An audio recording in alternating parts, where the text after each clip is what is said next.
नमस्कार मंडळी, श्री स्वामी समर्थ. मुलांच्या विवाहामध्ये विलंब होत आहे, मनासारखं स्थळ येत नाही किंवा मनासारखं स्थळ आलं तर काही ना काही कारणाने ठरलेलं लग्न मोडतं किंवा कुंडली दोष असतात किंवा इतर काही कारणाने मुलांच्या लग्नामध्ये विलंब होत आहे आणि यामुळं आईवडील आणि मुलं मुली नेहमी काळजीत आणि चिंतेत असतात. परंतु काळजी करू नका, मी तुमच्यासाठी एक अगदी साधा सोपा परंतु अत्यंत प्रभावी उपाय घेऊन आलेले आहे आणि हा उपाय अनुभवसिद्ध उपाय आहे. असंख्य लोकांनी हा उपाय केलेला आहे आणि त्यांना त्यांचा अनुभव देखील आलेला आहे. म्हणूनच हा उपाय मी तुमच्या सर्वांसोबत शेअर करत आहे. तर 29 जून 2026 रोजी वार येत आहे सोमवार आणि याच दिवशी येत आहे वटपौर्णिमा आणि या वटपौर्णिमेलाच आपल्याला हा उपाय करायचा आहे. उपाय करायचा आहे आपल्याला शिवलिंगावर एक वस्तू अर्पण करायची आहे. आता उपाय करताना आईवडिलांनी किंवा मुलामुलींनी केला तरी देखील चालेल. उपाय करताना आईवडील हा उपाय करत असतील तर मुलांचं नाव घेऊन त्यांनी हा उपाय करायचा आहे. आता उपाय कसा करायचा आहे, शिवलिंगावर कोणती वस्तू अर्पण करायची आहे, कोणती सेवा आहे याविषयीची अगदी थोडक्यात पण महत्त्वाची माहिती या व्हिडिओमध्ये मी तुम्हाला पुढे सांगणारच आहे. पण त्यापूर्वी चॅनलवर जर तुम्ही नवीन असाल तर चॅनलला सबस्क्राईब करा, जेणेकरून आपले असेच येणारे नवनवीन माहितीमय आणि भक्तिमय व्हिडिओ तुमच्यापर्यंत पोहोचत राहतील. तसेच व्हिडिओ पाहताना व्हिडिओला लाईक करायला, तसेच कमेंटमध्ये श्री स्वामी समर्थ आणि हा व्हिडिओ तुम्ही कोणत्या ठिकाणाहून पाहत आहात हे देखील लिहायला विसरू नका. तसेच विवाह संबंधित आणि इतर माहितीमय व्हिडिओ आपल्या चॅनलवर अपलोड झालेले आहेत तर चॅनलला नक्की भेट द्या. आपण जर काही विशिष्ट तिथीला जर काही उपाय सेवा जर केल्या तर त्या विशिष्ट तिथींच्या देवी देवतांचे आशीर्वाद आपल्याला प्राप्त होतात आणि आपल्यावरील सर्व संकट विघ्न दूर होण्यास मदत होते. आणि म्हणूनच आपल्याला पौर्णिमा तिथीला शिवलिंगावर एक वस्तू अर्पण करायची आहे, ज्यामुळे मुलांच्या विवाहातील अडथळे दूर होणार आहेत आणि मुलांचा शिव पार्वतीसारखा जोडा जमणार आहे. आता हा उपाय आपल्याला करायचा आहे या सोमवारी म्हणजेच वटपौर्णिमेच्या दिवशी सकाळी 12 वाजण्याच्या अगोदर मी सांगितलं त्याप्रमाणे आई वडील किंवा मुलं मुली कुणीही हा उपाय करू शकतात. तर उपायासाठी आपल्याला लागणार आहेत 108 बेलपत्र. या 108 बेलपत्रावर चंदनाने ओम नमः शिवाय असं लिहायचं आहे. त्यानंतर एक वाटीभर अखंड तांदूळ अक्षदा घ्यायच्या आहेत. त्यानंतर पौर्णिमा तिथी ही माता लक्ष्मीला समर्पित तिथी आहे आणि माता पार्वती ही माता लक्ष्मीचं स्वरूप आहे आणि त्यामुळे माता पार्वतीला आपल्याला 16 शृंगार अर्पण करायचे आहेत. जरी तुम्हाला 16 शृंगार अर्पण करणं शक्य झालं नाही तरी लाल रंगाची चुनरी आणि हिरव्या काचेच्या बांगड्या तुम्हाला शिवमंदिरामध्ये शिवपिंडीच्या बाजूला माता पार्वतीचं स्थान असते तर त्या ठिकाणी अर्पण करायचं आहे. तसेच शिवपूजेसोबतच आपल्याला एक पंचमुखी रुद्राक्ष घेऊन देखील जायचं आहे. आता त्याचं पुढे काय करायचं तर ते मी सांगेन.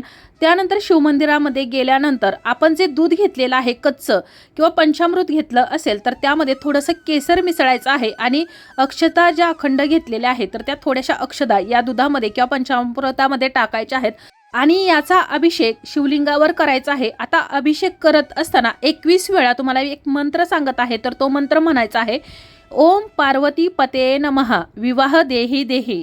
हा मंत्र तुम्हाला 21 वेळा म्हणायचा आहे. पुन्हा एकदा मंत्र सांगते, ओम पार्वती पते नमः विवाह देही देही. मंत्र समजला नाही तर तुम्ही मला कमेंटमध्ये विचारू शकता. त्यानंतर आपण जी बेलपत्र घेतलेले आहेत तर ते एक एक बेलपत्र घ्यायचं आहे आणि हे जे बेलपत्र आहे तर ते तुम्हाला शिवलिंगावर ते अर्पण करायचं आहे. अभिषेक झाल्यानंतर, पूजा झाल्यानंतर ही बेलपत्र तुम्हाला शिवलिंगावर अर्पण करायचे आहेत. एक एक बेलपत्र अर्पण करताना एका बेलपत्रासोबत तुम्हाला एक मंत्र सांगत आहे तर तो म्हणायचा आहे. प्रत्येक बेलपत्रासोबतच तुम्हाला मुलाचं किंवा मुलीचं नाव घ्यायचं आहे आणि क्ली विवाह बाधा नाशे नाशे शीघ्र विवाह कुरु कुरु स्वाहा हा मंत्र म्हणायचा आहे. प्रत्येक वेळी म्हणजेच एक बेलपत्र घ्यायचं आहे. त्यानंतर तुम्हाला मुलीचं किंवा मुलाचं नाव घ्यायचं आहे आणि पुन्हा हा मंत्र म्हणायचा आहे, क्ली विवाह बाधा नाशे नाशे शीघ्र विवाह कुरु कुरु स्वाहा. मंत्र तुम्हाला समजले नाही तर तुम्ही मला कमेंटमध्ये विचारू शकता. मंत्र पुन्हा एकदा सांगते, थोडासा मंत्र अवघड आहे, मी तुम्हाला कमेंटमध्ये हा मंत्र लिहून देईन.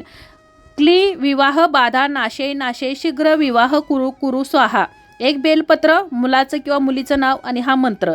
अशा प्रकारे 108 वेळा तुम्हाला ही बेलपत्र आणि हा मंत्र म्हणायचा आहे आणि ही बेलपत्र अर्पण करायचे आहेत. त्यानंतर आपण जे एक वाटीभर तांदूळ घेतलेले आहेत तर ते तांदूळ तुम्हाला या शिवलिंगावरती 21 वेळा अर्पण करायचे आहेत. थोडे थोडे तांदूळ अर्पण करायचे आहेत आणि अर्पण करत असताना ओम नमः शिवाय या मंत्राचा तुम्हाला जप करायचा आहे. 108 वेळा केला तरी चालेल किंवा 21 वेळा केला तरी देखील चालेल आणि या अक्षता शिवलिंगावर अर्पण करायच्या आहेत. त्यानंतर तुम्हाला भगवान भोलेनाथाला आणि माता पार्वतीला म्हणायचं आहे, म्हणजेच प्रार्थना करायची आहे, हे गौरी शंकर तुम्ही आदर्श जोडपं आहात, माझ्या मुलाचं नाव घ्यायचं आहे. हे काही मुलांचं नाव असेल तर ते त्यांचाही तुमच्यासारखा सुंदर जोडा जमावा आणि त्यांचा संसार सुखाचा व्हावा अशीही तुम्हाला त्या ठिकाणी प्रार्थना करायची आहे. ज्या अक्षता आहेत तर त्यातील थोड्याशा अक्षता आपल्याला वाचवून ठेवायच्या आहेत, म्हणजेच वाटीमध्ये ठेवायच्या आहेत. त्यानंतर जो रुद्राक्ष आणलेला आहे तर तो रुद्राक्ष उजव्या हातामध्ये घ्यायचा आणि आपण बेलपत्र अर्पण करताना जो मंत्र म्हणालेला आहोत तर तोच मंत्र तुम्हाला या ठिकाणीही म्हणायचा आहे. रुद्राक्ष हातामध्ये घेऊन 21 वेळा हा मंत्र म्हणायचा आहे. पुन्हा एकदा क्ली विवाह बाधा नाशे नाशे शीघ्र विवाह कुरु कुरु स्वाहा 21 वेळा रुद्राक्ष उजव्या हातामध्ये घेऊन हा मंत्र म्हणायचा आहे. त्यानंतर एक लाल रंगाचा धागा घ्यायचा आहे. त्यामध्ये आपण हा जो रुद्राक्ष घेतलेला आहे तर तो घालायचा आहे आणि मुलाच्या किंवा मुलीच्या गळ्यामध्ये हा रुद्राक्ष धारण करायचा आहे. आणि जोपर्यंत मुलांचा विवाह जमत नाही तर तोपर्यंत मुलांच्या गळ्यामध्ये हा रुद्राक्ष ठेवायचा आहे. तर आपण हा जो उपाय केलेला आहे तर हा उपाय फक्त तुम्हाला एक सोमवार म्हणजेच एका पौर्णिमेला करून चालणार नाही, तर 5 सोमवार किंवा 7 सोमवार तुम्हाला हा उपाय करायचा आहे.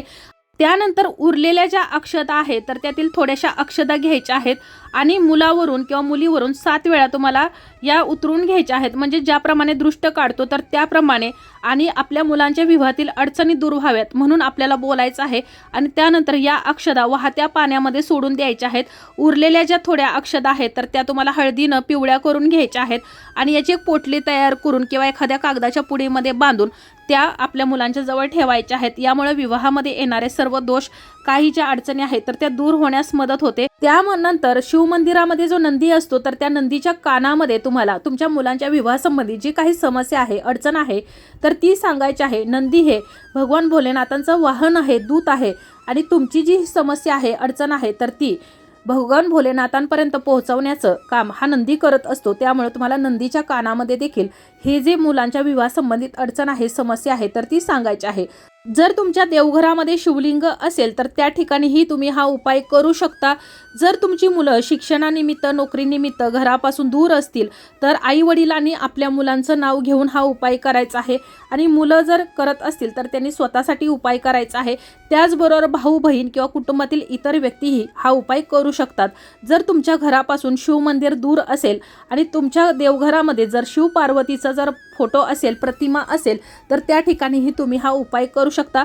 तसेच तिन्ही सांजेच्या वेळेला देखील तुम्हाला शिवलिंगासमोर किंवा शिव पार्वतीच्या प्रतिमेसमोर कणकेचा दिवा प्रज्वलित करायचा आहे आणि या दिव्यासमोर बसून तुम्हाला मी अगोदर जो मंत्र सांगितलेला आहे तर तो मंत्र पुन्हा एकदा म्हणायचा आहे. क्ली विवाह बाधा नाशे नाशे शीघ्र विवाह कुरु कुरु स्वाहा. पुन्हा एकदा मुलीचं किंवा मुलाचं नाव घ्यायचं आहे. जर शिवमंदिरामध्ये जाऊन तुम्ही हा दिवा प्रज्वलित करत असाल तर त्या ठिकाणी देखील तुम्हाला हा मंत्र म्हणायचा आहे. 11 वेळा तुम्हाला हा मंत्र या दिव्यावरती म्हणायचा आहे. मुलाचं काय नाव आहे तर ते सांगायचं आहे. मुलांचा विवाह का जमत नाही तर ते तुम्हाला या ठिकाणी सांगायचं आहे. तर अशी ही अगदी साधी सोपी सेवा आहे, अत्यंत प्रभावी उपाय आहे आणि तुम्ही जर हा उपाय केला तर तुमच्या मुलांच्या कुंडलीमध्ये जे काही दोष आहेत तर ते सर्व काही दूर होण्यास मदत होणार आहे. मुलांना मनासारखं स्थळ येणार आहे. फक्त उपाय करताना मनापासून श्रद्धेने करायचा आहे. ओम नमः शिवाय या मंत्राचा जप करायचा आहे. सोमवारी कोणताही तामसिक पदार्थ सेवन करायचा नाही.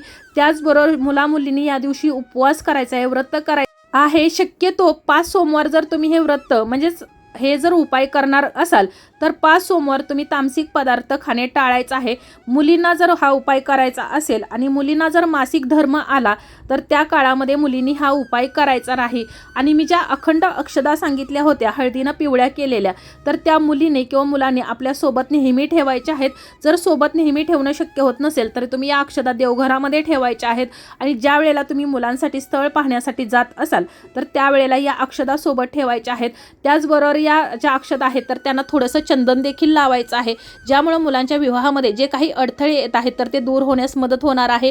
उपाय करताना देवघरासमोर बसून आपल्या कुलदेवतेचं सर्वप्रथम नामस्मरण करायचं आहे आणि त्यानंतरच आपण शिवमंदिरामध्ये जाऊन ही सेवा करायची आहे.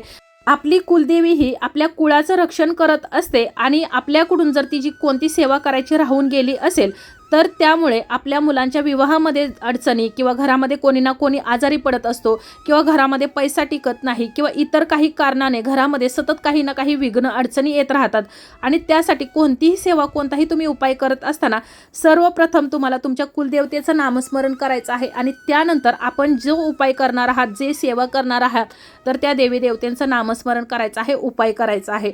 तर मी तुम्हाला हा जो उपाय सांगितलेला आहे तर तो उपाय अगदी साधा सोपा आहे। शिव मंदिरामध्ये जाऊन शिवलिंगावरती तुम्हाला 108 बेलपत्र अर्पण करायचे आहेत। माता पार्वतीचं तुम्हाला मानपान करायचं आहे। तिला मी सांगितलं त्याप्रमाणे 16 शृंगार किंवा हिरव्या रंगाच्या बांगड्या किंवा चुनरी अर्पण करायची आहे आणि आपल्या मुलांचा शिव पार्वतीसारखा जोडा जमावा म्हणून या ठिकाणी तुम्हाला प्रार्थना करायची आहे। उपाय अगदी साधा सोपा आहे परंतु अत्यंत प्रभावी आहे। त्याचबरोबर अखंड अक्षदा अर्पण करताना जो मंत्र सांगितलेला आहे तर तो मंत्र म्हणायचा आहे। तुम्हाला जर मंत्र समजला नसेल तर तुम्ही मला कमेंटमध्ये विचारू शकता। तसेच व्हिडिओ आवडला असेल तर चॅनलला सबस्क्राईब करा, लाईक करा आणि हा व्हिडिओ जास्तीत जास्त शेअर करा। धन्यवाद।